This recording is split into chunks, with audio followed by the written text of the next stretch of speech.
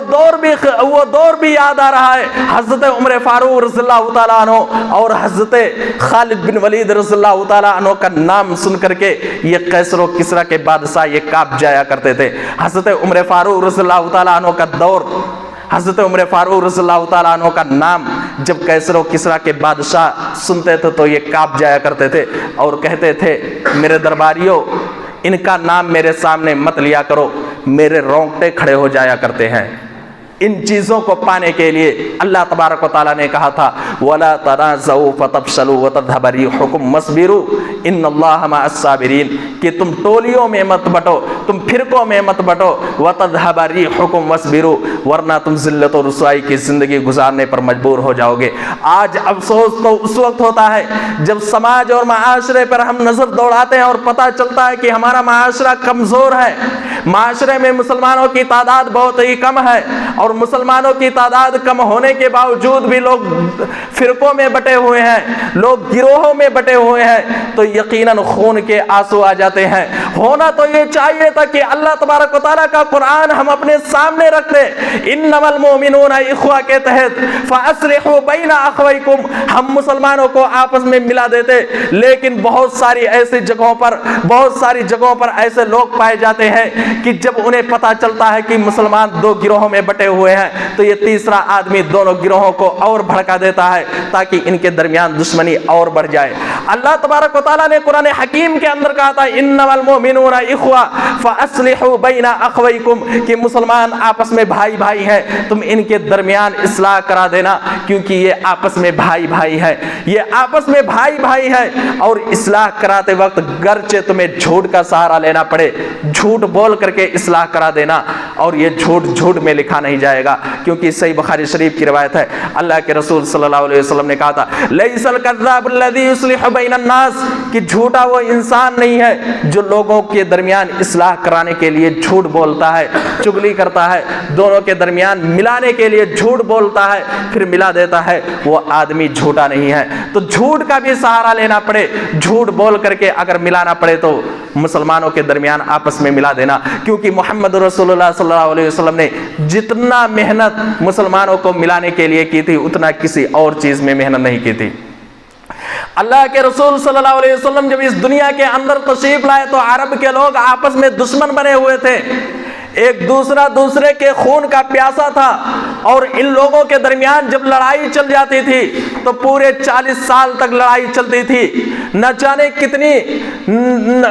کتنی چیزیں نقصان ہو جایا کرتی تھی, فصلیں برباد ہو جایا کرتی تھی, کتنی جانیں چلی جایا کرتی تھی. ایسے دور میں محمد رسول اللہ صلی اللہ علیہ وسلم آ کر کے مسلمانوں کو آپس میں ملا دیا تھا. وَاذْكُرُوا نِعْمَةَ اللَّهِ عَلَيْكُمْ إِذْ كُنْتُمْ أَعْدَاءً فَأَلَّفَ بَيْنَ قُلُوبِكُمْ فَأَصْبَحْتُمْ بِنِعْمَتِهِ إِخْوَانًا. اللہ کے رسول صلی اللہ علیہ وسلم آ کر کے مسلمانوں کو آپس میں ملایا تھا اور اخوت و بھائی چارگی قائم کی تھی. محمد رسول اللہ صلی اللہ علیہ وسلم ہمیشہ مسلمانوں کو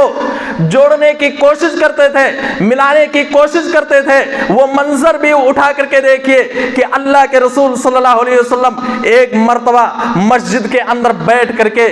قرآن کی تلاوت کر رہے تھے اور ادھر انصار اور مہاجروں میں جھگڑا ہو گیا. انصار اور مہاجروں میں جھگڑا ہو گیا, ابھی نئے نئے اسلام لائے تھے, اتنی محبت نہیں تھی, دونوں کے درمیان جھگڑا ہو گیا, تلواریں نکال لی. ایک بچہ دوڑتا ہوا آیا اور کہا اللہ کے رسول آپ یہاں قرآن کی تلاوت کر رہے ہیں, باہر انصار اور مہاجروں نے تو تلواریں نکال لی ہیں, لڑنے کے لیے تیار ہیں. اللہ کے رسول صلی اللہ علیہ وسلم قرآن پڑھنا بند کر دیتے ہیں, فوراً نکلتے ہیں اور اتنی تیزی کے ساتھ جاتے ہیں کہ جو چادر اوڑھے ہوئے تھے وہ چادر بھی آپ کے جسم سے نکل کر کے زمین پر گر جاتی ہے, مڑ کر کے اس چادر کو نہیں اٹھاتے ہیں. آپ صلی اللہ علیہ وسلم دوڑتے ہوئے انصار اور مہاجروں کے جماعت کے درمیان کھڑے ہو جاتے ہیں.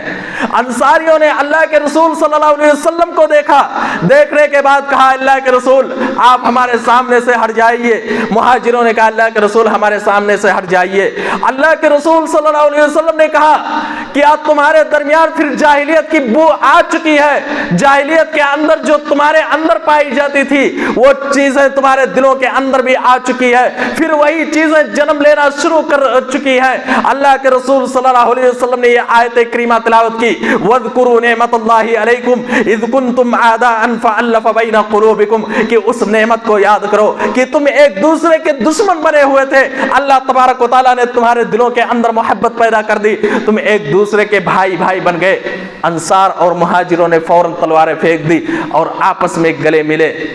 اخوت و بھائی چارگی کا نمونہ پیش کیا۔ محمد رسول اللہ صلی اللہ علیہ وسلم کس قدر لوگوں کو ملانے کے لیے جلدی کیا کرتے تھے۔ مسلمانوں، یہ اتحاد و اتفاق دنیا میں بھی فائدہ دے گا، یہ اخوت و بھائی چارگی دنیا میں بھی فائدہ دے گا۔ دنیا میں ہم کہیں بھی رہیں گے عزت کے ساتھ زندگی گزاریں گے۔ مولانا ابوالکلام آزاد رحمہ اللہ کا وہ منظر یاد آتا ہے۔ مولانا ابوالکلام آزاد رحمہ اللہ نے کہا تھا لوگوں، مسلمانوں کی تعداد کتنی کم کیوں نہ ہو، کسی بھی کونے میں کیوں نہ ہو، تھوڑی سی جماعت کیوں نہ ہو، اگر مسلمان آپس میں متحد کے ساتھ رہتے ہیں، مسلمان آپس میں اتحاد کے ساتھ رہتے ہیں، کسی بھی کونے میں رہے، تعداد تھوڑی سی کیوں نہ ہو، مسلمانوں کو کوئی نہیں نکال سکتا ہے۔ شرط یہ ہے کہ وہ متحد کے ساتھ رہیں، شرط یہ ہے کہ اتفاق کے ساتھ رہیں، شرط یہ ہے کہ وہ خود و بھائی چارگی قائم کر کے کسی بھی کونے میں رہیں۔ کوئی دوسرے مذہب کے لوگ مسلمانوں کو کچھ بگاڑ نہیں پائیں گے، مسلمانوں کو کچھ نہیں نکال پائیں گے۔ تو یہ اخوت و بھائی چارگی دنیا میں بھی فائدہ دے گا۔ دنیا میں فائدہ یہ ہے کہ ہم عزت کے ساتھ اپنی زندگی گزاریں گے، عزت کے ساتھ اپنی زندگی گزاریں گے، اور قیامت کے دن بھی اس کا فائدہ ملے گا، جیسا کہ صحیح بخاری شریف کی روایت ہے۔ اللہ کے رسول صلی اللہ علیہ وسلم فرماتے ہیں وَرَجُلَانِ تَحَابَّا فِي اللَّهِ اجْتَمَعَا عَلَيْهِ وَتَفَرَّقَا عَلَيْهِ، کہ قیامت کا دن ہوگا، میدان محشر کا دن ہوگا، اللہ تبارک و تعالیٰ عرش کے کرسی پر جلوہ گر ہوگا، سارے لوگ گرمی سے پریشان نظر آئیں گے۔ اللہ تبارک و تعالیٰ کہے گا میرے فرشتوں جاؤ ان دو لوگوں کو بلاؤ، وَرَجُلَانِ تَحَابَّا فِي اللَّهِ اجْتَمَعَا عَلَيْهِ وَتَفَرَّقَا عَلَيْهِ، ان دو گروہوں کو بلاؤ، ان دو لوگوں کو بلاؤ جو دنیا کے اندر محبت کیا کرتے تھے تو اللہ کے خاطر کیا کرتے تھے، محبت کیا کرتے تھے تو اللہ کے خاطر، جدا ہوتے تھے تو اللہ کے خاطر جدا ہوتے تھے۔ جاؤ ان لوگوں کو بلاؤ، آج میں ایسے لوگوں کو عرش کے سائے میں جگہ دیتا ہوں، آج میرے سائے کے علاوہ کوئی سایہ نہیں ہوگا، آج میرا سایہ ان کے لیے سایہ ہوگا۔ این المتحابون بجلال اليوم اذلهم فی ذلی یوم لا ذل الا ذلہ، کہ اللہ تبارک و تعالیٰ قیامت کے دن کہے گا کہاں ہے دو محبت کرنے والے، کہاں ہے دو محبت کرنے والے جو محض اللہ کے خاطر محبت کیا کرتے تھے،